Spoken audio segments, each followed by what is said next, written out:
Elle aime la vie, elle aime donner la vie, elle aime accoucher à la maison. Elle aime danser, faire la fête, elle aime chanter, elle aime les discussions en profondeur. Elle aime les bains dans les lacs gelés. Elle aime la nature, l'aventure, sa famille et Dieu. Bonjour Amélie.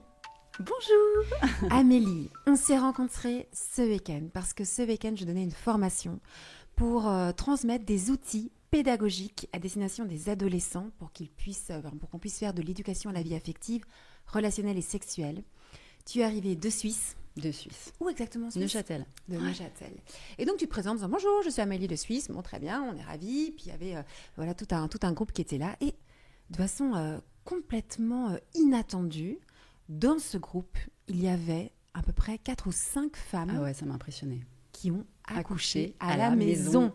Donc vous qui nous écoutez, cette chose-là n'est jamais arrivée. Un groupe comme ça, improbable, de personnes qui se rencontrent pour se former pour l'éducation sexuelle. 5 femmes sur les 18 qui avaient accouché à la maison. Donc complètement improbable. Et donc on commence à avoir cette discussion. Et à la toute fin du week-end, tu m'offres un livre en me disant, écoute Thérèse, j'ai écrit un livre. Voilà. Et puis parce que j'ai appris que tu aussi, tu étais en train d'écrire un livre sur l'accouchement. Exactement, c'est ça que je vous avais confié pendant ce week-end en disant, mais je suis en train d'écrire sur ce sujet, je veux transmettre plein de choses à ma fille qui a 16 ans, et donc je veux lui écrire sur, sur ce que j'ai pu vivre. Donc toi, à la fin du week-end, tu me viens me dire, Thérèse, j'ai un petit cadeau pour te remercier pour cette formation. Tu arrives avec un livre, et là, un livre sur l'accouchement. Voilà. Et en prenant ton livre, donc pour la petite histoire, comme ça vous saurez tout, je prends ton livre, je vois que ce livre est édité aux éditions Première Partie. C'est une maison d'édition qui a été fondée par un de mes amis, Jonathan Boulet, donc voilà, que j'embrasse très fort. Et je vois ton nom de famille, et là je dis, mais tu es Amélie Chapuis. On me parle de toi depuis 15 ans parce que nous avons 2 amis en commun, donc ce fameux Jonathan et aussi Raphaël, un autre ami. Et donc, en fait, je te connaissais sans t'avoir reconnu pendant ce week-end. Et donc, à la fin du week-end, on s'est dit, il faut absolument qu'on se voit Et qu'on prenne un café. Et qu'on prenne un café On ensemble. discute de ce sujet aussi passionnant. Voilà, comme ça, vous connaîtrez toute l'histoire de cette rencontre. Parce que, Amélie, donc, est-ce que tu es suisse ou française? Alors, je suis française, de Normandie. De Normandie. Voilà, j'ai vécu 22 ans à Paris. Et là, ça fait la 4e année qu'on habite en Suisse, ouais. T'es heureuse en Suisse? Ah, super. Alors, je suis heureuse en Suisse. Alors, c'est un peu calme à mon goût. Quand je reviens à Paris, je suis là, waouh, quelle intensité. C'est juste génial de voir plein de gens et puis d'avoir toutes ces relations. Et en même temps, voilà, ça fait du bien, un petit côté aussi paisible. Après 22 ans, c'est... Voilà. Donc, tu vis en Suisse avec ton mari. Mm-hmm. Et combien d'enfants? Alors, nous avons 4 enfants. Qui ont quel âge? 17 ans, garçon, et ensuite 14 ans, 12 ans et 7 ans. En fait, j'ai su très dernièrement, parce que je crois que c'est dans un de tes livres, l'avant-dernier peut-être, Oui. où tu parles d'accouchement, enfin que tu as accouché de tes 3 enfants à la maison. Exactement. Et je me suis dit, waouh, encore un truc juste incroyable que Thérèse a pu vivre. Et ça m'a bluffée. Je me suis dit, waouh, mais je comprends mieux pourquoi tu parles de tous ces sujets avec tant de passion. Moi, tu peux pas me comprendre si tu sais pas que j'ai accouché à la maison mais oui, à 20 ans. Je me suis dit, mais c'est juste incroyable. Et là, je suis rentrée dans ton univers encore plus parce que je me suis dit, mais c'est génial. Ouais, et en fait, le livre dont tu parles, c'est Qu'est-ce qui pourrait sauver l'amour? C'est un livre qui est sorti en fait, l'année du Covid. C'était quoi l'année du Covid? 2020? Oui. Le livre est sorti le jour du confinement. Ça veut dire que j'avais des grands, une belle mise en place par la FNAC, etc. C'est le jour où tout a été fermé et c'est là où je raconte plein de choses importantes sur la puissance des femmes, sur l'accouchement. Et donc, j'ai jamais pu en faire la promotion de ce livre parce qu'évidemment, toute la promo a été annulée. Et donc, c'est Qu'est-ce qui pourrait sauver l'amour? Il est encore tout à fait disponible. Et c'est vrai qu'à un moment, j'en parle sur le fait voilà, qu'on peut aussi accoucher comme ça à la maison, la puissance des femmes. Donc, c'est comme ça que tu as vu aussi le lien. Ça m'a trop plu. Mais attends, Amélie, j'essaie de faire le fil. Donc, toi, ton aîné a 17 ans. Oui. Le mien a 18 ans. Et je me souviens que quand j'ai accouché de mon aîné... C'était où en Belgique? C'était ici à Paris. À Paris. Ouais. Donc, j'étais enceinte à 20 ans, j'ai accouché de lui à 21 ans. Donc, dans un petit appartement parisien. Ouais, c'était complètement faux, 4e étage d'un appartement parisien. Je me souviens que mes amis avaient fait le lien avec toi, mais toi, tu dis que tu as déjà réfléchi à la question de l'accouchement avant d'avoir accouché. Exactement. Parce que c'est ça, il y a un truc chronologique là qui n'est pas logique. Ouais. Dis-moi en fait, 2 ans avant d'accoucher, donc j'ai une amie qui... cette amie Marion, en fait, elle me dit, tiens, ma mère, elle est sage-femme.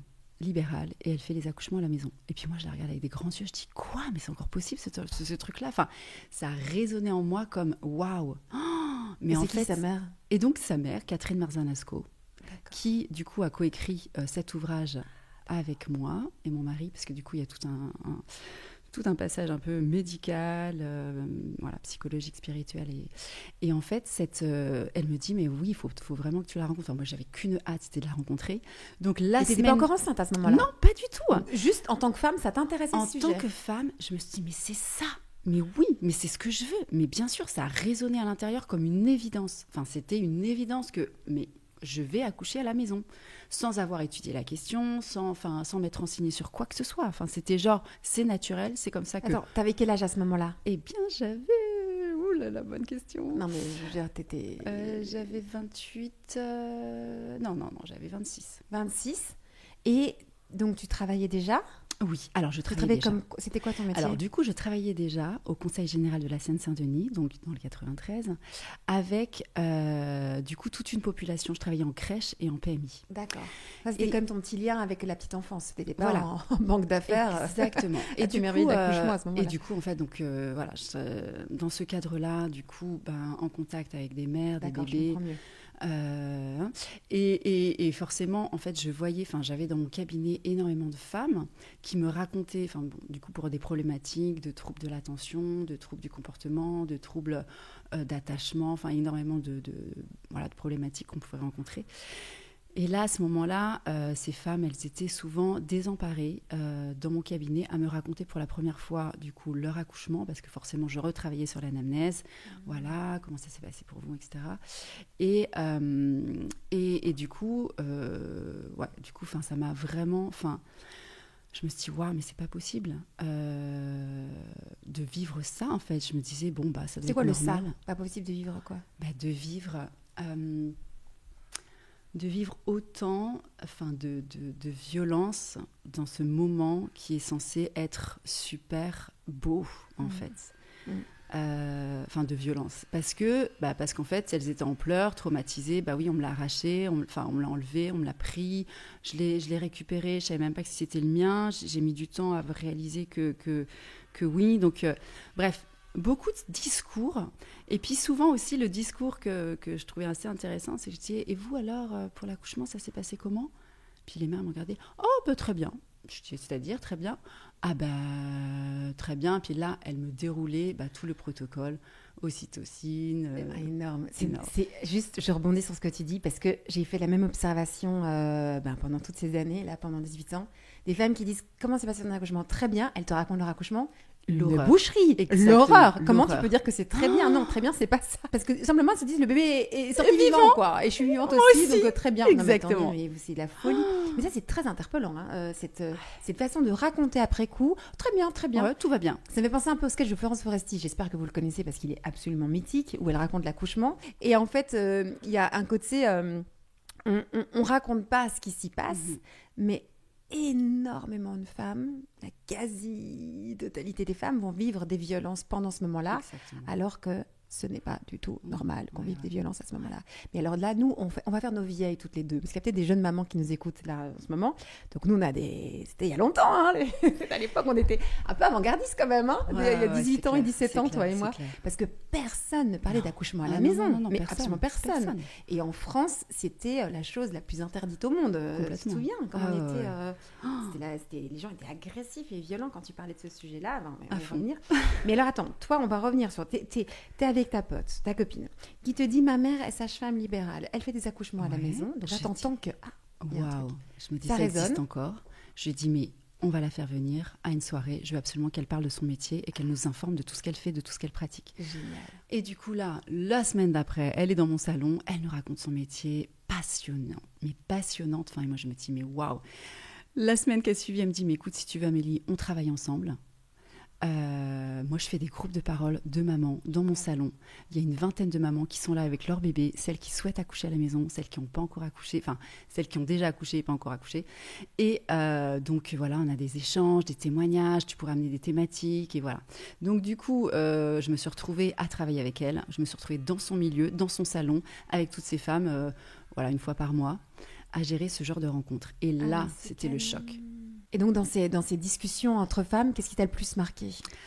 Alors justement, le choc était... le parallèle entre ce que je faisais dans mon cabinet avec toutes ces femmes et ces bébés en souffrance, alors c'est vrai qu'en crèche, en PMI, là, des pleurs, c'était énorme. Les bébés de 2 mois, c'est sûr. Et là, dans ce salon, avec toutes ces femmes qui racontaient ces récits, du coup, et tous ces bébés qui étaient là, alors déjà dans un calme, j'étais là, waouh, mais il n'y en a aucun qui pleure, on passe la journée ensemble, que se passe-t-il ?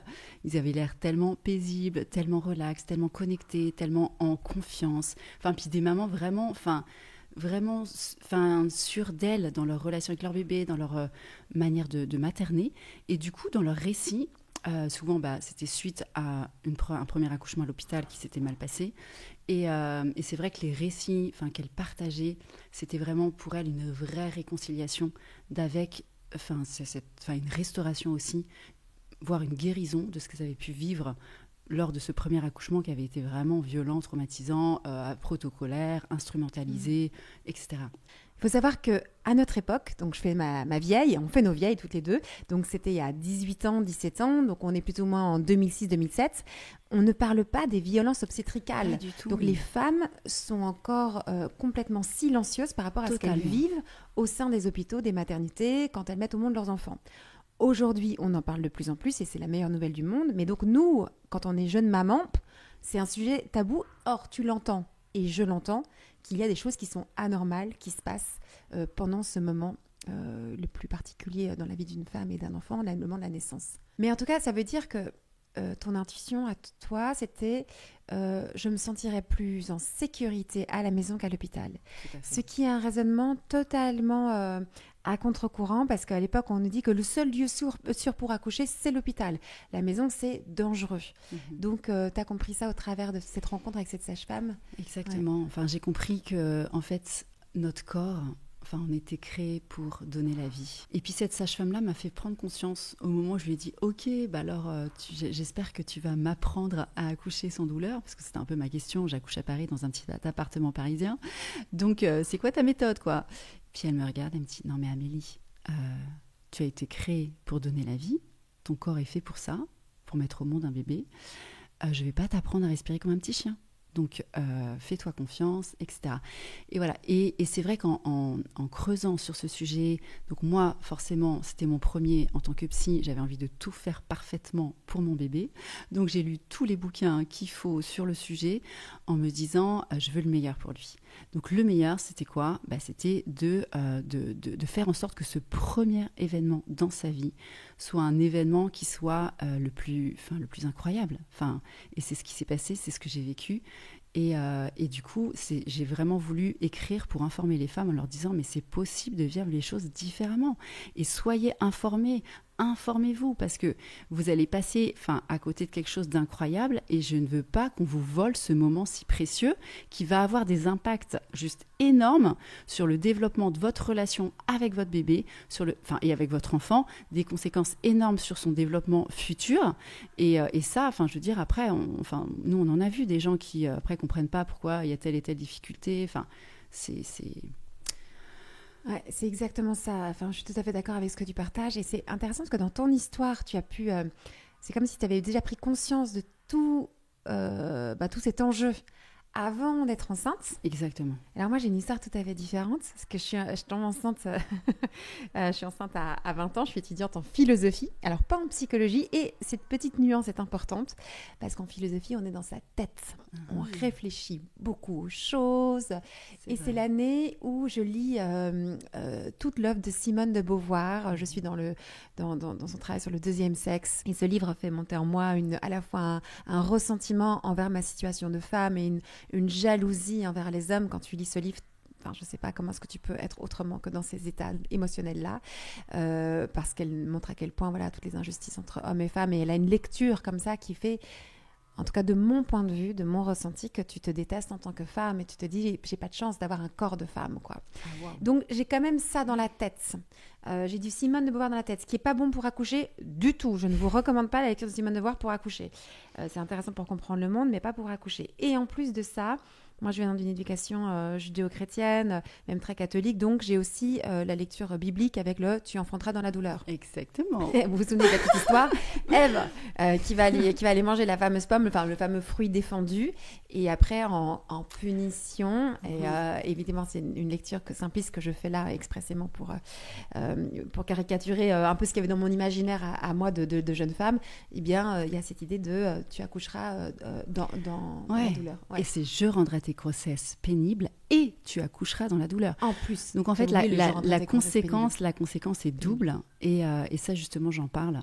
Donc j'ai voulu travailler sur cette question de la souffrance et de la douleur en me posant la question mais d'où vient cette douleur et cette souffrance dans l'inconscient collectif de toutes ces femmes qui sont bombardées depuis très très jeunes sur des accouchements juste horribles, des récits d'accouchements horribles, des films, enfin des histoires, on a l'impression que c'est un film d'horreur, il y a du sang partout, enfin que c'est gore quoi.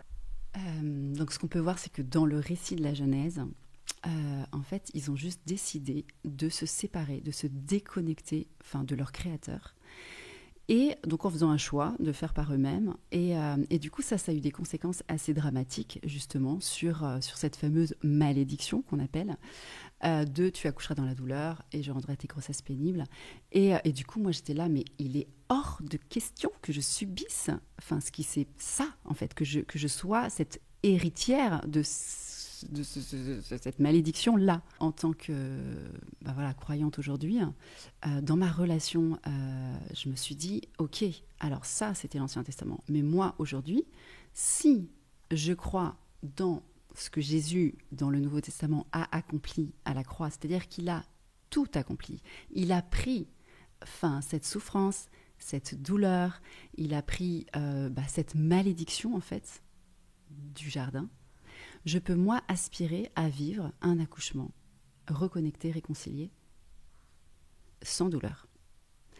Et ça a été la big révélation de ma life. Parce que quand elle m'a dit « je ne vais pas te préparer à l'accouchement sans douleur », je me suis dit « waouh, mais j'ai plus qu'à prier, c'est pas possible. Enfin, là, je suis dans des petits appartements parisiens, si tout le monde m'entend hurler, ça va pas le faire. » J'ai cherché vraiment tous ces passages qui parlent de ça pour vraiment fortifier ma foi et puis de me dire « waouh, mais je veux vraiment aspirer à ça et mettre ma foi dans ce qu'il a accompli. » Enfin, tout simplement. C'est incroyable dans ton récit parce qu'on voit bien la préparation, j'ai envie de dire la préparation mentale et la préparation spirituelle, la préparation psychologique que tu as faite avant d'accoucher. Ouais. Et j'invite toutes les femmes qui sont peut-être enceintes, qui nous écoutent ou bien qui vont peut-être avoir d'autres enfants, à penser que ça se prépare dans la tête, dans le cœur, dans le corps, tout ça. Parce que justement, en fonction de ce que tu as dans l'esprit, tu vas vivre les choses différemment. Donc toi, en tout cas, tu as fait ce chemin en fait plutôt spirituel finalement, spirituel dans le grand sens du terme, ça veut dire que tu as je me suis informée sur tout ce qui se passe au niveau physiologique, comment mon corps, de vraiment connaître son corps, ça c'est hyper important, connaître son corps, la physiologie de l'accouchement, etc. Et puis le point de vue psychologique de tous, parce que moi, je veux dire, les récits de femmes qui étaient en détresse, et puis ce que je pouvais voir dans mon cabinet, j'étais outrée. Je me dis, waouh, mais quel gâchis! C'est juste horrible de s'imaginer l'impact que ça peut avoir. Et après, comment faire guérir de cet événement-là, c'est plutôt chaud. Autant faire de la prévention pour que ça se passe bien. Et je te dis, ça me fait sourire de t'entendre, parce que donc, je te racontais que donc moi, je suis enceinte à 20 ans. Donc, je suis étudiante en philosophie. Tu penses bien que absolument personne autour de moi n'a d'enfant. Personne ne tombe enceinte à cet âge-là, etc. Et je suis dans cet univers hyper intello et tout. J'apprends que je suis enceinte, mais j'ai des partiels à passer, j'ai plein d'autres choses à vivre. Et donc, je vis ma grossesse, mais surtout, j'oublie complètement, je ne sais pas qu'il faut s'inscrire dans une maternité pour accoucher. Donc, un mois passe, ou peut-être 2, je ne sais pas combien. Puis je me dis, ah oui, où est-ce que je vais accoucher? C'est vrai qu'il faut s'occuper de cette question-là. Je vois un peu les maternités les plus avant-gardistes à Paris, un peu sympa. J'appelle et évidemment, on me rit au nez en me disant, mais madame, vous êtes très, très mignonne, mais il faut se renseigner avant même d'avoir accouché pour pouvoir avoir une place à Paris. Les places sont chères et donc je n'ai aucun lieu pour accoucher autre qu'un espèce d'énorme hôpital au fin fond de Paris qui a l'air vraiment l'espèce d'usine, quoi. Et là, je me dis, oh là là, je ne sens pas trop cette affaire-là. Et je pense à la possibilité d'être accompagnée par une sage-femme j'ai un nom qui m'est donné vraiment par hasard. Par hasard, je vais chez elle, dans un endroit un peu en banlieue parisienne. Je ne sais pas trop bien où je mets les pieds. Mais je ne connais rien à ce monde. Avec cette sage-femme, on fait un premier rendez-vous avec mon mari et elle. Et c'était très drôle parce qu'à la fin du rendez-vous, elle me dit « Bon, je vais réfléchir pour voir si je veux bien vous accompagner. » Je dis « C'est quoi cette affaire-là ?» Mais en fait, quand tu es accompagnée par une sage-femme, elle se donne aussi le droit de t'accompagner ou pas. Ce qui est drôle aussi parce qu'en fait, c'est basé sur un pacte de confiance entre elle et toi et aussi le mari. Indispensable. Et à ce moment-là, en fait, ce que je découvre d'abord, avant l'accouchement à la maison, c'est l'accompagnement global de la grossesse, l'accouchement, et puis après l'allaitement, et puis les suites de couches, etc. Si tout se passe bien, je peux accoucher à la maison. Et si on a le moindre souci, le moindre problème, besoin d'une aide médicale, eh bien, on ira solliciter cette aide médicale et on ira dans une maternité dans laquelle elle a une entrée. Donc, c'est vrai que moi, j'ai toujours fonctionné comme ça. Je choisis une sage-femme qui m'accompagne de façon globale et toujours en lien avec une maternité, en général une maternité qui offre un très bon service pour les femmes. Et comme ça, en cas de problème, eh ben, je peux y aller. Donc, il y a toujours un plan B, c'est important de le dire parce que c'est pas non plus le côté complètement farfelu. Exactement. Et avec des sages-femmes extrêmement compétentes et tout. Et donc, c'est comme ça que je rentre dans je découvre ma grossesse, moi je rentre dans ce monde de la maternité, mais tu vois, je n'ai pas du tout réfléchi avant, comme toi tu as pu le faire. Donc, avec tout ce que j'ai dans la tête concernant l'accouchement, ce qu'on m'a dit que ça devait être avec la douleur, etc. Je suis en plein travail et je ressens ces contractions, donc je ressens aussi une sensation douloureuse et là je me rebelle. Et je me rebelle et je crie. Et mes cris, je m'en souviens, moi j'étais dans une espèce de ma baignoire pour essayer de me relaxer et là je hurle, mais c'est qui cette connasse de Ève qui a bouffé cette putain de pomme. Et c'est quoi ce Dieu qui nous punit, nous les femmes? Mais je le déteste. Et je suis comme ça en espèce de colère gigantesque contre cette histoire d'Ève. Et je dis, mais moi, j'ai rien fait de mal pour mériter ça. Je n'ai rien fait de mal. Puis je regarde mon mari, je le regarde droit dans les yeux, je lui dis, plus jamais tu me fais l'amour. Tu m'entends? Plus jamais tu me fais l'amour. Et t'as la Thérèse qui se rebelle, qui est en colère et tout. Et puis avec des moments... ou de grands découragements, en disant mais j'y arriverai jamais, je suis pas capable, je peux pas, enfin voilà. Et en fait, je traverse toutes ces émotions-là, mais tu vois, comme si j'étais pas préparée mentalement à ce qui allait se passer. Et je raconte ça parce que évidemment c'était bien dommage, parce que ça a été un moment du travail qui était compliqué. Et en même temps, je pense que c'est très intéressant parce que j'ai pu être traversée par plein de choses intérieurement. Comme disait la sage-femme, c'était un grand rendez-vous avec moi-même. Et voilà pour la petite histoire, mais je vais pas tout raconter là dans ce podcast parce que j'ai eu l'occasion de raconter un peu les récits de mes accouchements dans un podcast de Bliss Stories. Je sais pas si vous connaissez ce podcast qui permet aux femmes de témoigner un peu de ce qu'elles ont vécu dans leur accouchement. Alors je ne sais pas quand le podcast va sortir, je l'ai enregistré il y a quelques mois et donc voilà, donc là je raconte un peu plus en détail, mais toujours est-il que donc pour mon premier accouchement, je vis tout ça, je suis très en rébellion et il y a un moment où en fait la douleur me submerge. Je pense que j'ai atteint un seuil et là je vis une expérience complètement folle et je me dis c'est au-delà de mes forces. En fait, je meurs. Et à ce moment-là, je me dis dans ma tête, je meurs. Voilà, je meurs. Et je consens à ma propre mort à 21 ans. Et c'est un truc hyper conscient, je m'en souviens comme c'était hier.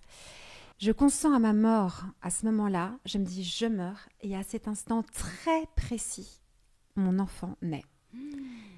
Et non seulement je vais très bien, je n'ai aucun problème, aucune déchirure, tout s'est passé parfaitement d'un point de vue physiologique, mon enfant va parfaitement, mais je fais l'expérience de la mort et de la vie. Et juste après qu'il naît, je dis et je répète, je suis vivante, je suis vivante, je suis vivante, je suis vivante. Et je n'en reviens pas d'être vivante. Wow. Et en fait, dans cette expérience-là, pour rejoindre ce que tu partages, moi j'ai fait l'expérience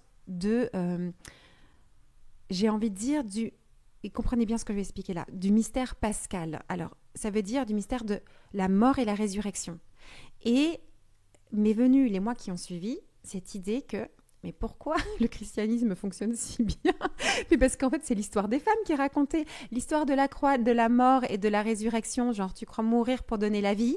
Tu sais, le sang et l'eau qui est versée. En fait, c'est toute une symbolique qui est complètement celle de la naissance et de l'accouchement, tu vois. Et je me dis, mais en fait, voilà, évidemment, je le dis avec de l'humour, ce Jésus-Christ, il a piqué l'histoire des femmes.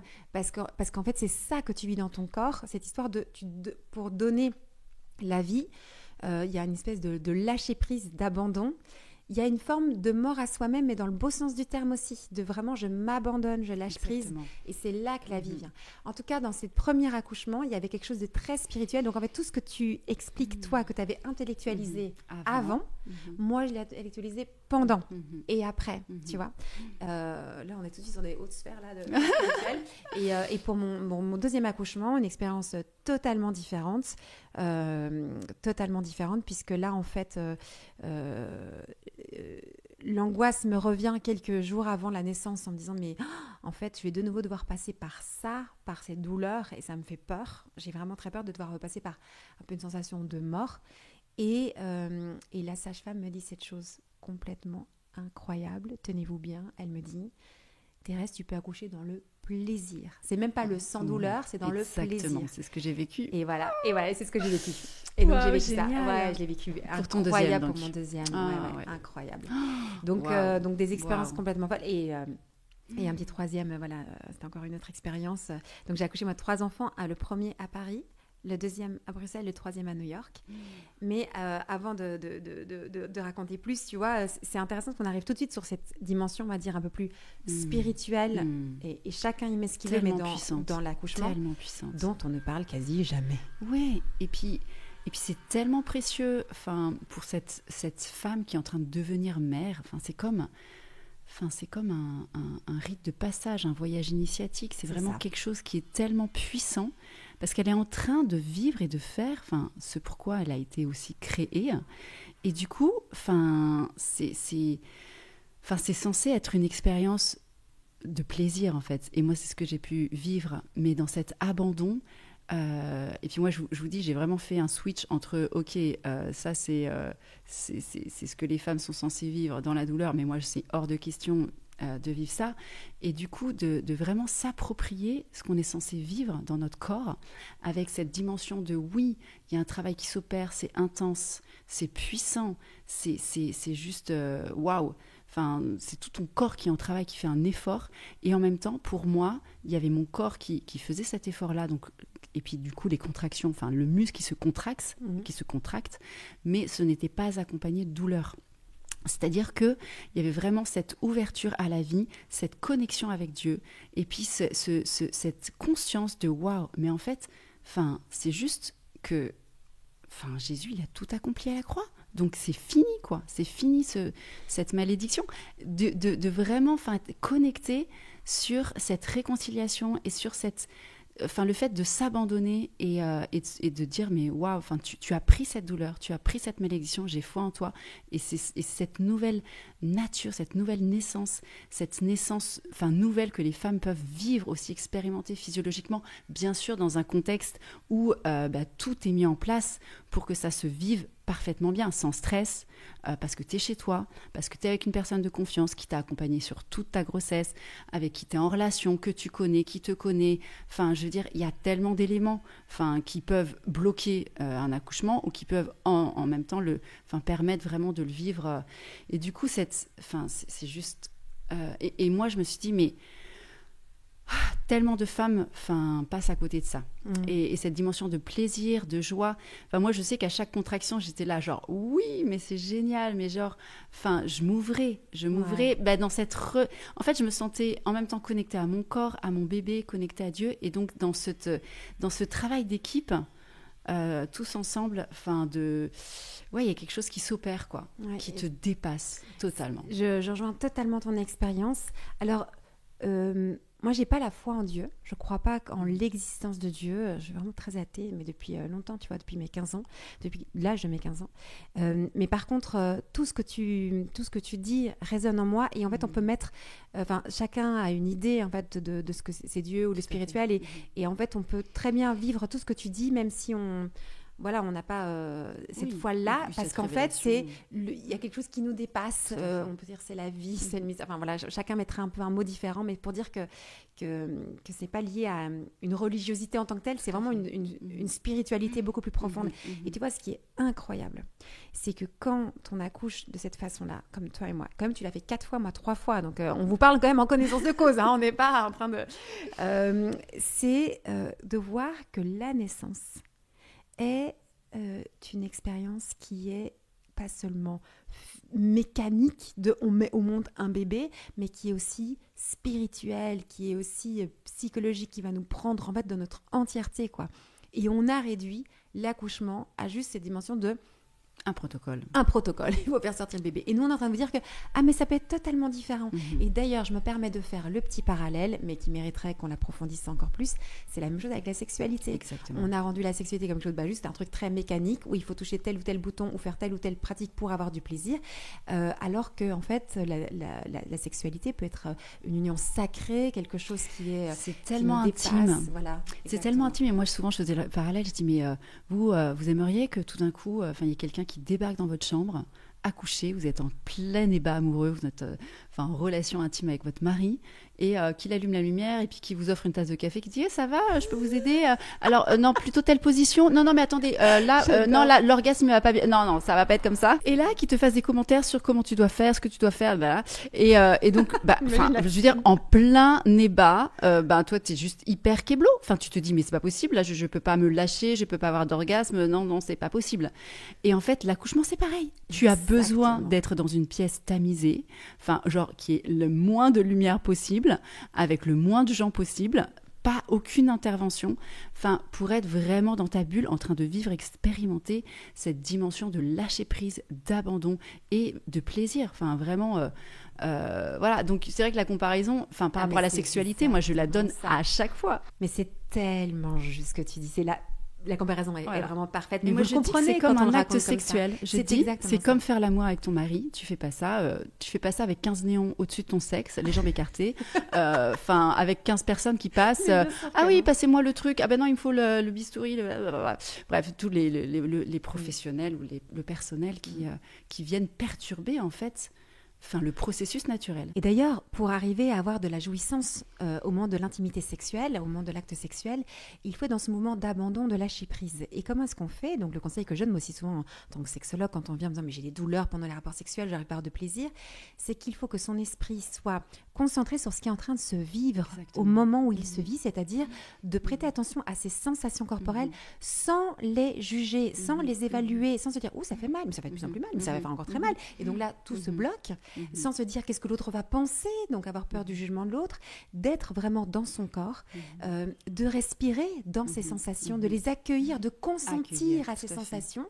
Et là, en fait, la sensation va monter jusqu'au moment du fameux lâcher-prise. Eh bien, c'est exactement le même mouvement pour accoucher. Donc, en fait, on accouche comme on fait l'amour. Ouais. Et pourquoi on a parlé de jouissance ? Alors, je sais qu'il y a des personnes qui vont dire « Quoi, de jouissance ?» Mais ils n'ont jamais entendu parler de femmes qui parlent de jouissance au moment de l'accouchement. C'est deux mots qui ne vont pas ensemble. Et en fait, si. Et je vais vous expliquer davantage pourquoi est-ce qu'ils vont ensemble. C'est que quand on est dans ce mouvement de lâcher prise d'abandon, ça veut dire qu'on respire dans sa sensation. Au lieu de se dire « Ouh là, la contraction, ça fait mal, ça fait très mal, ça fait de plus en plus mal, mais si je vais avoir encore très très mal. » Et bien là, on se contracte. Alors que c'est exactement le mouvement inverse qu'il faut faire. Et quand on se détend grâce à la contraction, eh bien on libère des endorphines naturelles. Et donc, on a comme une espèce de shoot de drogue naturelle. Et moi, je vous le dis, c'est la pure... C'est la meilleure drogue qui existe au monde. Exactement. Moi, je l'ai goûté à cette drogue-là. Tu planes, littéralement, tu planes. Moi, pour mon deuxième accouchement, à chaque fois, je souriais. Je planais.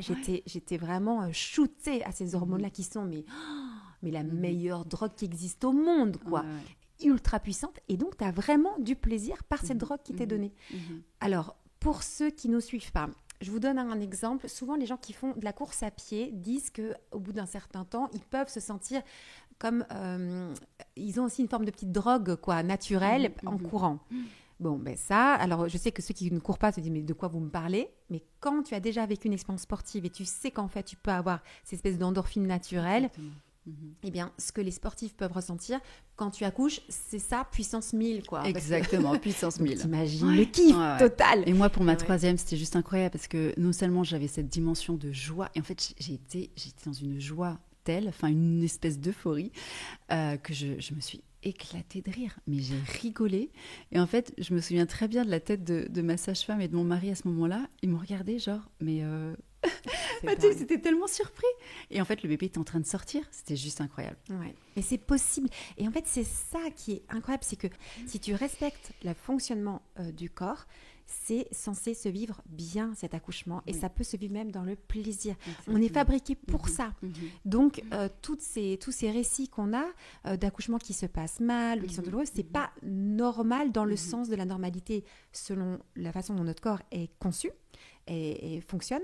C'est normal au niveau de la statistique parce qu'il y a beaucoup de gens qui vont plutôt dire ça. Mais vous voyez, on est en train de vous dire qu'on pourrait inverser la norme. La majorité des femmes devraient pouvoir accoucher comme ce qu'on est en train de vous raconter.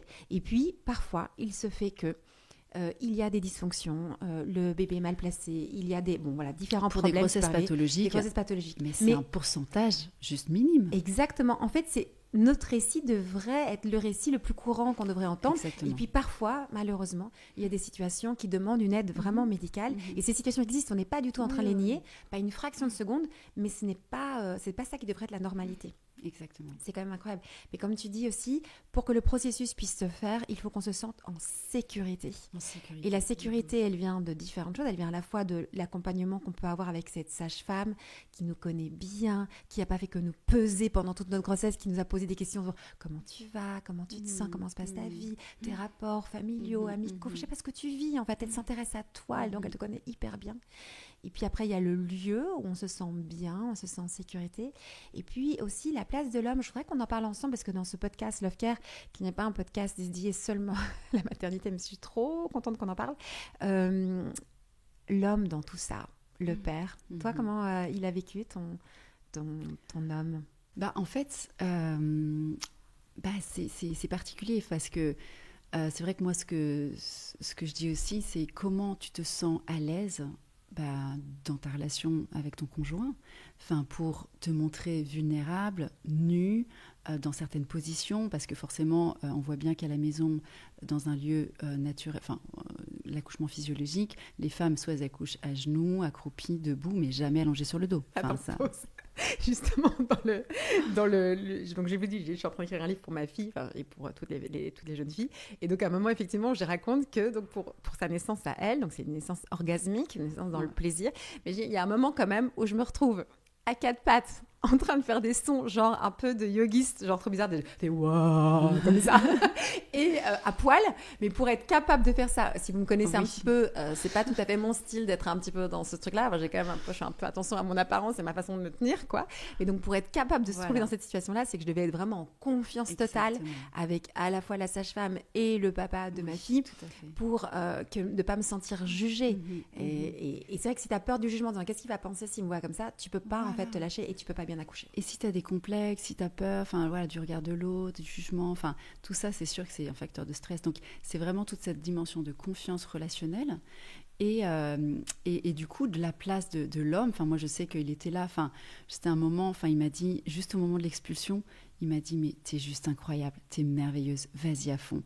C'était vraiment la dernière phrase avant l'expulsion. Et voilà, il me tenait, il me portait. C'est-à-dire que moi, je sentais que j'étais en train de porter ce bébé qui était en train de sortir de mon corps.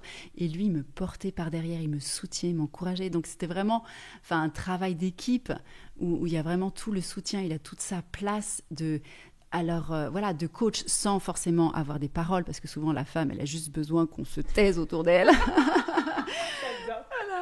Je te rejoins totalement. Mais dans le soin, dans l'attention, dans la douceur, dans la présence, quoi. Dans la présence.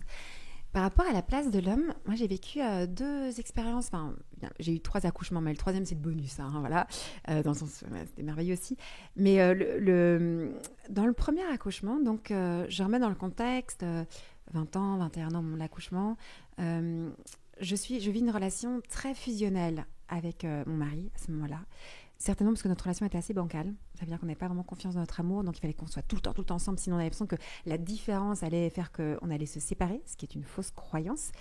Et donc, très très fusionnel. Et au moment où je suis enceinte, avec toute cette rébellion par rapport à pourquoi moi, en tant que femme, je dois avoir cette grossesse qui peut être par moments pénible, pourquoi est-ce que moi je dois souffrir, je supporte pas cette différence qu'il y a entre nous. Et d'une certaine façon, il y a une partie de moi qui lui dit « Viens, tu vas vivre ça avec moi. Ne me laisse pas seule. » Je pense que j'avais très peur à 21 ans d'être seule face à ce grand rendez-vous avec son enfant. Vraiment, j'avais peur de la solitude, je pense, au fond de moi. Et donc, j'ai comme invité ou entraîné mon mari à vivre avec moi l'accouchement. Et on l'a vécu dans une grande fusion. Ça veut dire qu'il fait partie de ces hommes qui dit après « on a accouché », mais il vivait la chose avec moi presque. Il était en compassion. Mais en réalité, alors que ça peut sembler assez beau, en réalité, quelques semaines plus tard, quelques mois plus tard, j'ai pu mettre des mots sur le fait que je trouvais que c'était pas ajusté. En fait, j'avais presque l'impression, et c'est pas du tout un jugement par rapport à lui, parce qu'il a fait comme il pouvait à ce moment-là, et c'est aussi moi qui l'entraînais là, mais qu'il m'avait presque volé ce moment. C'était pas son moment à lui, c'était mon moment à moi avec mon bébé. Et lui, sa place, elle devait être autre. Il n'était pas à être en fusion avec moi, ou en compassion extrême, il avait un autre rôle. Et pour la naissance de mon second enfant, j'ai senti qu'elle devait être différente, cette naissance. Et intuitivement, je lui ai dit, en fait, là, en fait, on ne va pas faire comme avec l'aîné, comme avec Gaspard. Je vais te demander simplement laisse-moi faire, laisse-moi ma place. Laisse-moi, viens pas me parler, viens pas vivre les choses avec moi. Et il a accepté très humblement, avec beaucoup de délicatesse, et ça je le remercie infiniment, d'avoir un rôle qui était tout autre, qui était celui de rendre service, d'être dans le service. Donc une présence qui n'est pas dans « je fais à ta place » ou « je fais avec toi », c'est que je me mets au service. Et je me mets au service de qui ? De la sage-femme qui lui disait est-ce que tu peux apporter un gant de toilette chaud ? Est-ce que tu peux faire couler un bain ? Est-ce que tu peux allumer cette petite bougie, mettre tes lumières ? Et quand... le père de mes enfants s'est mis vraiment au service à la fois de la sage-femme qui elle-même me rendait service. J'ai eu cette sensation que tout le monde était à sa place. Et que sa place d'homme, c'était pas être collé à moi en tant que tel. Sa place d'homme, c'était de me servir. Ce qui n'est pas la même chose. Et en fait, l'accouchement a été merveilleux parce qu'il avait retrouvé sa juste place. Donc, je vous confie ça parce que je pense que pour beaucoup d'hommes, c'est très difficile de situer par rapport à la naissance. Ouais. Et moi c'est impressionnant ce que tu racontes parce que j'ai l'impression d'avoir vécu la même chose. C'est dingue, c'est trop chouette qu'on se rend compte. Là, les gens vont dire c'est lunaire ce podcast, on n'a jamais entendu deux femmes comme ça ce sujet-là. J'adore. Non, mais pour moi, parce qu'on ne se connaît pas, voilà. Donc c'est la première fois qu'on se rend compte, je retiens à le préciser. Ouais. Pour moi, en fait, pour moi, c'était hors de question que mon mari se mette à une place qui n'était pas la sienne, c'est-à-dire que, je sais pas, qu'il mate mon sexe, genre en mode il y a le bébé qui arrive, je suis là, je vais le prendre, etc. C'était juste, non, soit tu es derrière moi, soit tu me soutiens, etc. Mais il y a vraiment quelque chose aussi d'une forme de... Je voulais pas qu'il ait une vision que moi, je n'avais même pas de mon propre corps. Super important, parce que combien d'hommes sont traumatisés, d'avoir vu leur femme accoucher comme ça. Les jambes en l'air, écartées comme ça. À notre époque, on dit, allez les hommes, venez, pendant les accouchements. Moi, je suis pas vraiment d'accord avec cette idée-là, parce qu'il faut, si l'homme vient, il doit avoir une place très ajustée, parce que sinon, ça peut être traumatisant. Exactement. Pour la sexualité. Après, voilà. J'étais là, non, je veux pas que ça affecte sa relation sexuelle. Ses relations et ça. Pareil, je me suis dit ça, je veux pas que ça affecte notre vie sexuelle. Ouais. Et mine de rien, ça ne l'a pas affecté, au contraire, exactement. On a pu tout de suite reprendre vraiment des rapports sexuels qui étaient hyper heureux et tout. Tout à fait. Et donc, c'est très très important ce qu'on dit là, parce que sachez-le, beaucoup d'hommes ont un rapport différent avec leur femme après la naissance, parce qu'ils ont été quand même choqués par ce qui était vu. Attends, t'imagines quand ils voient leur femme qui a eu une épisiotomie, c'est très choquant. Et puis aussi, c'est quoi leur place ? Il y a une forme d'impuissance. Moi, j'ai des amis qui sont tombés dans les pommes au moment où leur femme a accouché, etc. Mais donc, tu dis, attends, mon gars, je suis en train de mettre au monde l'enfant, et toi, tu es en train de tomber dans les pommes. Enfin, aussi, c'est difficile d'avoir un peu de considération pour son mari après, devant son homme, en disant, t'es un peu faiblard. Et donc, c'est vrai que quelle est la juste place de l'homme. Et tu vois, les 3 derniers accouchements, pareil. C'était vraiment différent, justement, parce que j'étais dans cette fameuse piscine d'accouchement. Donc, j'étais un peu dans un cercle protégé, moi, dans l'eau, et lui, à l'extérieur, en train d'être vraiment là, en soutien, en aide, et en train de servir aussi, parce qu'il a rempli la piscine, parce que du coup, il était... Mais avec une autre place. Et en fait, j'avais vraiment besoin aussi de dire, c'est mon moment, et c'est moi qui le vis, et je sais que tu es là, à mes côtés, tu me soutiens, c'est ta présence qui compte. Point final. Pareil. Et alors, moi, il y a autre chose qui m'a fait beaucoup de bien. Donc, je me souviens... au moment où le travail se fait, moi je suis vraiment dans ma bulle, je suis concentrée pour justement accueillir chacune de ces contractions, qu'elle soit une occasion de me détendre, de lâcher prise et de permettre à cet enfant de venir au monde. Donc je suis vraiment là dans toute ma force, dans ma puissance. Et je me souviens de son regard et du regard de la sage-femme qui à un moment me disait, mais il me regardait avec, comment dire, à la fois un émerveillement de ce qui était en train de se passer sur leurs yeux et en même temps une forme d'effroi tellement c'était sublime dans le sens, tu vois, comme quelque chose de presque effrayant de beauté. Je ne sais pas si vous voyez ce que je veux dire, de puissance, parce que tu me voyais, mais dans toute ma puissance. Et je me souviens, lui, son regard, et ça va me dire, Thérèse, t'es sublime, Thérèse, tu es sublime, mais tu es sublime. Et ces mots aussi, des sublimes, mais ça me portait aussi, parce qu'il y avait une idée de, waouh, on est en train d'avoir une vision de toi qui est juste incroyablement belle, incroyablement puissante. Et cet homme qui est là, genre, waouh, tu es sublime, ma chérie. Ça fait du bien d'entendre que tu es sublime en plein accouchement. Tu vois ce que je veux dire, ça te donne vraiment une énergie de dingue. Mais c'est trop beau aussi, cette reconnaissance-là, et qui n'est pas dans allez, vas-y, il faut que tu pousses ou machin, ou je suis inquiète. C'est je vois que tu es forte, que tu es puissante, je reconnais ça chez toi. Tu es capable, tu es super, tu es en train de faire quelque chose d'incroyable. Et ça me donne un amour pour toi, démesuré, quoi. Donc c'est pour ça que dans cette façon de mettre au monde l'enfant, comment est-ce que ça renforce le lien plutôt que ça peut le dissocier, quoi, tu vois. Donc c'est important quand même cette connaissance. Parce que tu parlais des conséquences sur nos vies de femmes, les conséquences sur l'enfant, mais les conséquences sur le couple sont très importantes quand on accouche. C'est incroyable. Et c'est tellement génial que moi, après mon premier, j'ai regardé dans les yeux. Mais je crois que je venais juste d'accoucher, j'étais là. Est-ce qu'on peut mettre marche arrière? J'ai juste envie de revivre ce moment. Je veux juste réaccoucher maintenant. Parce que j'ai eu la même chose. Je veux réaccoucher. Mais c'était trop puissant. On le refait. Puis il était là, oh, on va se calmer là, on va se calmer. Enfin, j'étais là, non mais on recommence maintenant, on le refait.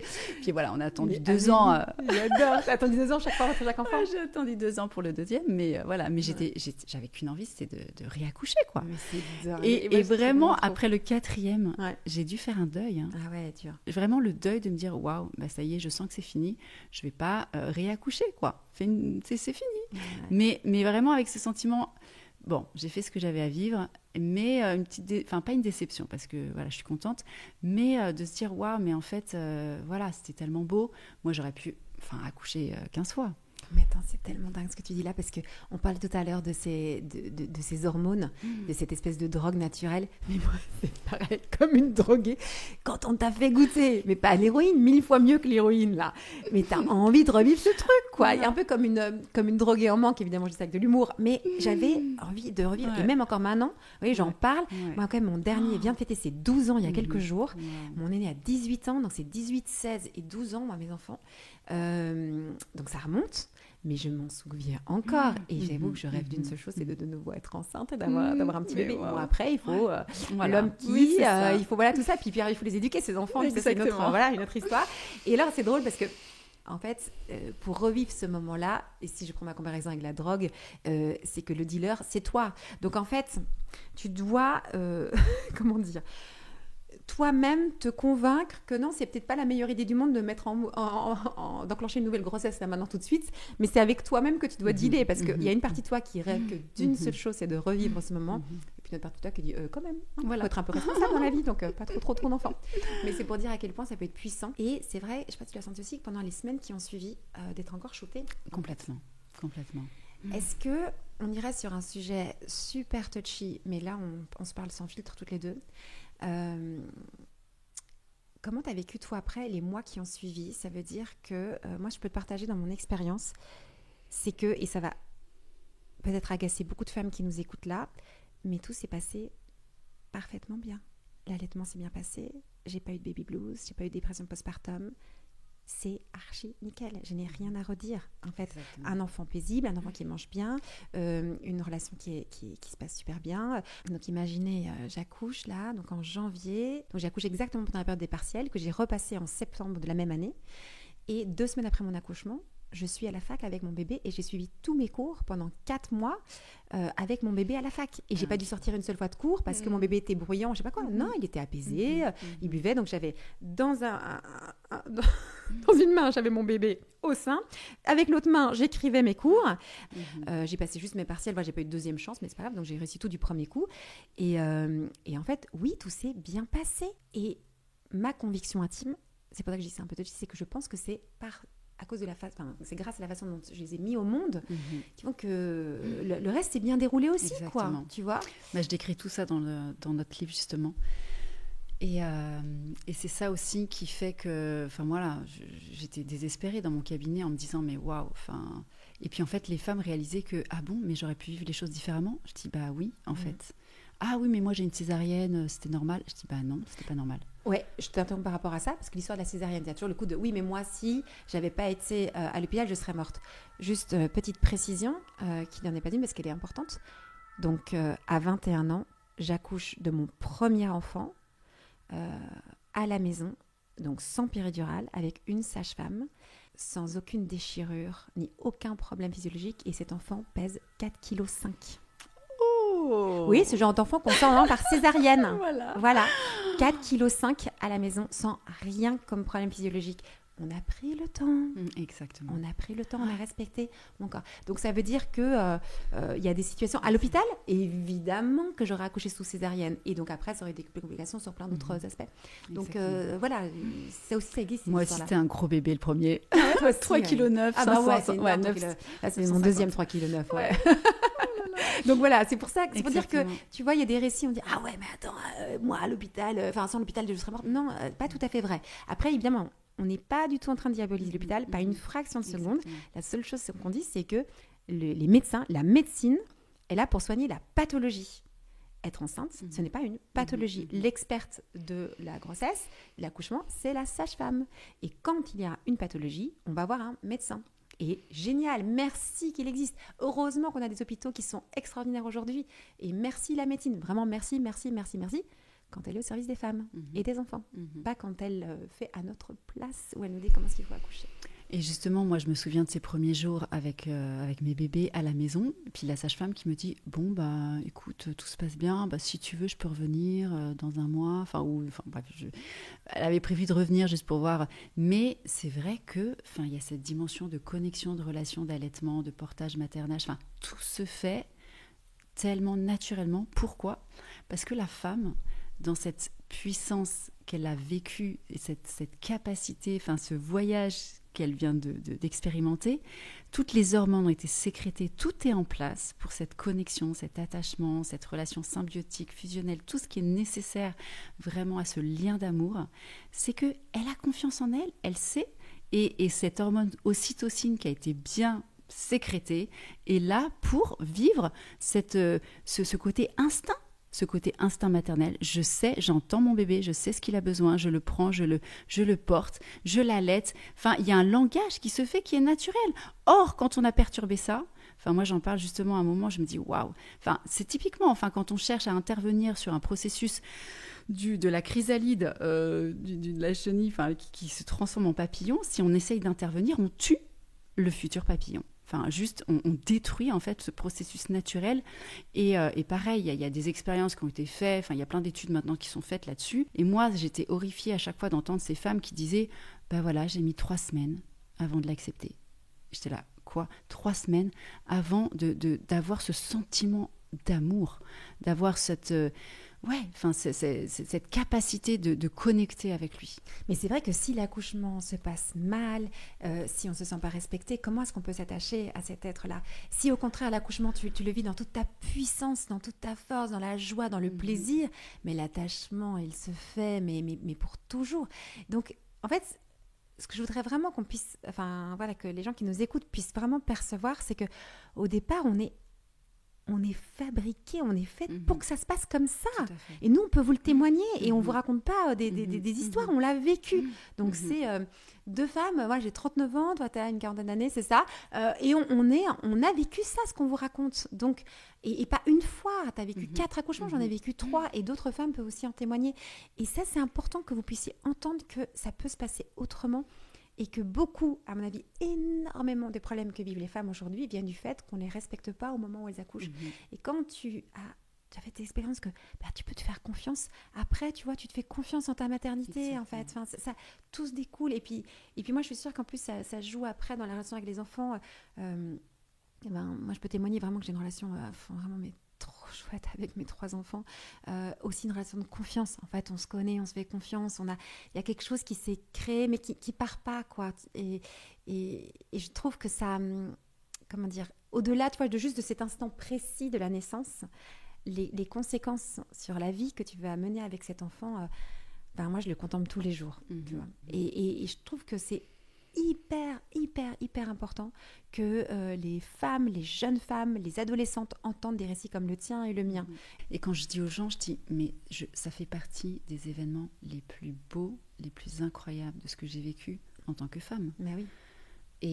Et quand tu imagines que toutes les femmes passent à côté de ça, en fait, dans leur construction même identitaire, dans leur manière de vivre, d'être, c'est juste, ça construit une femme. C'est juste un événement indispensable à la vie d'une femme, dans un sens. Exactement, on a une occasion en tout cas qui nous est donnée de nous connecter à ça. Et après, c'est pour ça que je disais en introduction, tu peux pas comprendre qui je suis et tu peux pas comprendre mes engagements et tout ce que je fais dans la vie et la façon dont je vis si tu ne sais pas que j'ai accouché à la maison à 20 ans, quoi. Et à la maison, ça veut dire en fait seule. Seule, pas isolée. J'avais la sage-femme et j'avais mon mari, mais seule dans le sens où avec son intervention médicale et en me faisant confiance. Ça transforme une personne, tout ça. Et en fait, je voudrais que simplement les jeunes filles, les jeunes femmes comprennent qu'elles sont fortes, qu'elles sont puissantes, qu'elles sont capables, qu'elles sont belles, qu'elles sont sublimes, qu'elles ont vraiment leur donner cette confiance en elles d'abord. Et donc ça, c'est vraiment le point très très important. Ça, c'est le récit que j'ai envie de donner aussi à ma fille, qui est justement, je sens, elle est extraordinaire, de ma fille. C'est ma fille, on va dire. On a toujours un regard un peu positif, mais je pense aussi que c'est une petite fille complètement atypique et qui, quand tu nais dans le plaisir, donc c'est ce que je lui raconte aussi dans le livre. Je lui dis, il faut que tu saches la vérité, ma chérie, t'es née dans le plaisir. C'est-à-dire que le premier son que ma fille a entendu, c'est un cri de jouissance. C'est-à-dire, j'écris un « Ah, c'est bon, je vais pas faire comme je l'ai... je vous le fais pas exactement comme je l'ai fait, parce que c'était... Imaginez, une femme qui jouit, c'est le premier son que ma fille a entendu. C'est-à-dire que cette petite fille-là, elle est née en entendant du plaisir et de la joie. Et après, tout de suite, des larmes de bonheur et de lui murmurer. Et ça, je me souviens très bien. On se regardait, on a des photos d'ailleurs de nous deux, où les premiers regards. On est là dans le lit, là, toutes les deux, on se regarde. Et je lui dis, quelle chance inouïe tu as, ma chérie, d'être une femme, d'avoir un corps de fille. C'est une chance inouïe. Et un jour, je te le raconterai. Et c'est ça que j'ai envie de raconter à ma fille aujourd'hui. Je dis là, ta saison, il est plus que temps que je te raconte toute la vérité. C'est une chance inouïe d'avoir un corps de femme. C'est une chance inouïe de naître femme. Et ton corps... Là où on peut penser qu'il est fait pour souffrir, les premières règles font mal, les premières fois font mal, l'accouchement fait mal, voilà ce qu'on raconte aux jeunes filles. Et ce que j'ai envie de lui dire et dire à toutes les jeunes filles, c'est que ton corps, en fait, il est fait pour jouir intensément. Il a une capacité de jouissance, donc de joie, de plaisir intense. Et si tu comprends que ton corps il est capable de ça, ta vie elle est transformée et tu vis tes événements autrement. Donc ça demande une connaissance de soi, une information comme tu disais pour tes enfants. Et puis ça demande aussi autre chose, c'est d'apprendre à nos enfants et à nos filles en particulier à s'écouter, à écouter leurs envies. Qu'est-ce qui les rend vivantes? Qu'est-ce qui les rend, qui les fait respirer? Qu'est-ce qui les rend bien? Et tu vois, pour moi, s'il y a une chose qu'on doit apprendre à nos enfants, c'est pas ce qu'il faut faire, ce qu'on doit faire, ce qui est bien de faire, c'est qu'est-ce que, au fond de toi, de quoi tu as envie. J'adore ce mot, envie, ce qui te rend envie, ce qui te rend du côté des vivants et pas du côté des morts. Et de toujours choisir la vie et de toujours renoncer à la mort, ça, c'est notre devoir moral. Parfois, on peut être tenté par la mort, par les choses un peu mortifères. Et non, on renonce à ça pour choisir la vie. Mais ça veut dire que ça s'apprend de s'écouter. Et c'est pas un beau jour, le jour où tu mets au monde ton enfant, que tu vas en un coup y arriver. Donc c'est toute une éducation. Si on ne t'a jamais appris à t'écouter, si on te dit depuis que tu es petite ce qu'il faut faire, ce que tu dois faire, si on t'a éduquée pour être docile et soumise, tu peux pas accoucher comme une souveraine, comme une reine.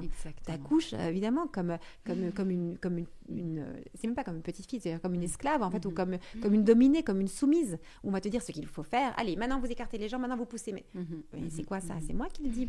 Donc, c'est une éducation qui se fait dès le plus jeune âge. Et si vous êtes maman ou papa de jeunes enfants, ça commence tout petit. Les petites filles ne sont pas éduquées pour être des reines, pour être des souveraines, pour être puissantes, pour être fortes. Elles sont éduquées pour être tout à fait dociles et soumises. Et c'est là le féminisme que je défends. Et dociles et soumises, et du coup, elles s'adaptent très bien à toute forme de protocole, et surtout la fameuse blouse blanche du médecin qui est, il sait tout, je lui fais confiance, je mets ma vie entre ses mains parce qu'il va me dire ce que je dois faire, comment je dois le faire. Exactement. C'est lui qui me conduit en fait, c'est lui qui sait. Et du coup, ça les dépossède de leur propre capacité à se faire confiance et à se dire, mais en fait, non, voilà, c'est tout ça pour lequel aussi, j'ai eu envie de me battre, et d'ailleurs j'en ai parlé à cette époque, quand il est sorti il y a 15 ans, puis j'ai eu toute cette réflexion-là il y a 19 ans quand même, mais tout mon entourage, toutes mes amies, je les ai bassinés plus que bassinés avec tous des discours, de cette évidence, et j'étais tellement, je le suis toujours convaincue. Et en fait, il y en a quand même beaucoup de mes amis qui ont accouché à la maison. Et ça, c'est une grande victoire. Moi aussi, pareil. Mes sœurs. Voilà, et elles ont des histoires incroyables à raconter après, belles-sœurs, etc. Et c'est vrai que ça a essaimé. Bon, après, comme moi, j'étais aussi la première à avoir un bébé. J'étais la première aussi. La toute première. Moi, attends, tu enfonces des portes. Mais je vois le temps qui passe. Il faut absolument qu'on s'arrête parce que là, j'ai un autre rendez-vous. Et malheureusement, parce que on parlerait pendant des heures. Bon, il y a tellement de choses à dire. On avait trop bien fait de se rencontrer. Amélie, on va se revoir. Laisse-moi le temps de trouver une date, d'organiser un événement, c'est sûr et certain, sur ce sujet de l'accouchement. Je te fais venir là de Suisse, tu reviens, tu raboules à Paris. Et vous qui nous écoutez, dites-moi si ça vous intéresse, qu'on puisse se rencontrer et qu'on puisse davantage en parler, parce qu'on aura encore 3000 choses en plus à vous dire. Là, c'est juste une petite introduction. Alors pour la petite histoire, je terminerai juste là-dessus parce que je suis assez émue qu'on puisse parler de ce sujet ensemble. Donc 21 ans premier, 23 ans deuxième, 27 ans troisième, bébé à la maison avec chaque fois des expériences extraordinaires. Donc je suis étudiante en philo et dans la foulée je me dis non mais il y a un truc à faire sur l'accouchement. Et donc je fais un mémoire en philosophie à la Sorbonne à Paris 1 sur l'accouchement. Et je parle particulièrement de la médicalisation du corps des femmes lors de l'accouchement. Sérieux ? Je suis la première femme dans l'histoire de la Sorbonne à parler d'accouchement en philosophie d'après les professeurs qui m'accompagnaient, parce que évidemment jamais en philosophie on avait travaillé sur la question de l'accouchement. Je fais ce premier mémoire et donc déjà je montre en fait tout ce pouvoir en fait sur les femmes, etc., comment on les dépossède et tout. Bon. On est à ce moment-là en 2006, les gars, donc ça remonte. Ensuite, en 2007, ou dans la foulée, je fais un autre mémoire sur la médicalisation du corps des femmes, aussi au niveau de la sexualité avec la contraception hormonale, parce qu'on a vu, là, il y a des liens. Exactement. Et là, je commence un petit peu à gêner. Et donc, c'est là comme ça que je me fais dégager de l'université. Je voulais faire un doctorat sur ce sujet. Mais les professeurs de philosophie me disent jamais de la vie, on acceptera qu'une étudiante remette en cause les acquis du féminisme, la péridurale, la contraception hormonale, etc. Et donc vous dégagez. Et là, coup de Kalachnikov, parce que c'était hyper violent, j'étais virée. Ah, tu étais virée. Il m'a dit vous dérangez, vous dérangez. Et j'avais ma directrice d'études que j'aime beaucoup, Michaela Marzano, qui m'accompagne à ce moment-là, qui m'avait dit en débrief, en me disant en fait, elle n'a pas pu prendre ma défense. Il y avait d'autres professeurs qui étaient là, elle me dit en fait, Thérèse, vous devez choisir votre camp, ou bien c'est les universitaires, ou bien c'est monsieur et madame tout le monde, mais vous ne pouvez pas parler. En fait, vous êtes une étudiante pas comme les autres. Vous regardez dans les yeux, vous avez confiance en vous. En fait, vous n'êtes pas comme les autres. Et donc, ça ne va pas. C'est pas comme ça qu'on fait à l'université. On essaie un peu on ravale un peu les choses. Et plus tard, on commence à prendre la parole. Voilà. Bon, vous imaginez, moi, après tout ce que j'avais vécu, je ne pouvais pas être une petite étudiante docile. Là. C'est pas possible. Déjà, je ne suis pas docile dans la nature, mais alors en plus, avec ce que j'avais vécu. Et donc, je me fais virer. Et c'est très violent pour moi. Voilà, je le raconte encore aujourd'hui parce que c'est la raison pour laquelle maintenant j'accepte tout ce qu'on me propose en termes d'interviews ou bien dans les associations, etc. Je parle à n'importe qui a envie d'écouter parce que j'ai connu ce que c'est la censure et j'ai connu la violence de j'ai quelque chose à dire au monde, mais on m'empêche de le dire. Donc maintenant, quand on m'invite, j'y vais. Voilà, ça c'est pour la petite histoire. Mais surtout, je me disais, c'est certain, je parlerai de l'accouchement parce que c'est le sujet de ma vie. C'est le sujet. Moi, vous savez, je parle du porno à H24 parce que c'est un vrai problème de société. Mais alors, c'est pas du tout le sujet de ma vie. Moi, j'ai aucun lien affectif avec la pornographie. J'ai rien à régler par rapport à ça et tout. Je me dis juste que c'est un vrai problème aujourd'hui, mais c'est tout. Et je m'étais fait la promesse à moi-même que j'en parlerai quand j'aurai 40 ans. Waouh. Et je vais fêter mes 40 ans dans quelques mois. Excellent. Et donc, pour la première fois avec toi, on en parle. Waouh, Sur le podcast de incroyable. Bliss Stories, j'espère qu'il sortira. J'en parle vraiment. Après, Clémentine m'avait dit, mais Thérèse, il faut absolument que tu écrives sur le sujet. Et c'est comme ça que j'ai du coup eu l'idée d'écrire sur l'accouchement. Et donc, en fait, ce que je trouve hyper beau, que je vous confie ça, et ça m'émeut beaucoup de vous le partager, c'est que je me suis toujours dit que j'en parlerai à 40 ans. Je vais avoir 40 ans et j'en parle, enfin, il est temps. Et donc finalement aussi pour toutes les mamans qui sont un peu tiraillées parce que elles s'occupent de leurs enfants, elles ont leur travail et elles ont l'impression de ne pas pouvoir tout faire, tous les projets qui les animent, les rêves et les projets. Petite suggestion de femmes, on a différentes étapes dans nos vies différentes saisons. Et que vous pouvez très bien faire comme là ce que j'ai fait, c'est-à-dire vous postposer un peu plus tard un sujet ou une activité que vous avez envie de faire et faites-vous confiance que ça viendra. Et vous voyez, moi je me suis fait ce pari à moi, enfin cette promesse est un peu un pari parce que j'aurais pu mourir avant, que j'en parlerai autour de mes 40 ans et ça y est, c'est le moment. Ça y est, c'est le moment. Maintenant, attention, après avoir parlé de porno H24, je vais vous parler d'accouchement H24. Excellent. Non mais en fait derrière, c'est vraiment aussi de réveiller cette beauté, cette puissance. Wow. Merci pour cet échange. J'étais avec trop plaisir. contente. Moi aussi. Allez, merci mille fois et à très vite. Vous restez très vite. bien en lien sur les réseaux sociaux, sur les newsletters, etc. pour avoir toutes les informations parce qu'on va se revoir et on va en reparler. Trop hâte. Trop hâte, moi aussi. Merci Amélie.